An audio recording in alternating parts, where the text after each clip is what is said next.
తెలుగు చిత్ర పరిశ్రమలో తనకంటూ fans following సంపాదించుకున్న హీరోయిన్ హన్సిక.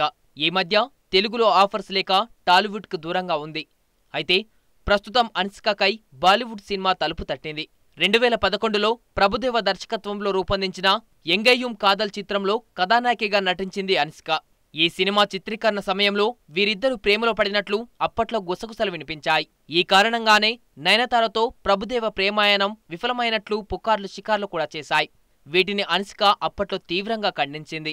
ఏది ఏమైనా చిత్రసీమలో కొన్ని కాంబినేషన్లు ప్రత్యేకతను చాటుతాయి.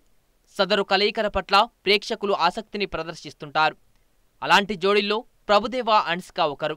6 ఏళ్ల తర్వాత ఇటీవల విడుదలైన తమిళ చిత్రం భోగంతో మళ్లీ ప్రభుదేవతో కలిసి పనిచేసిన హన్సిక ప్రభుదేవతో మరో చిత్రానికి రెడీ అయిపోయింది. ప్రస్తుతం ప్రభుదేవ కథానాయకుడిగా గులే బగావలి పేరుతో ఓ సినిమా తెరకెక్కనుంది.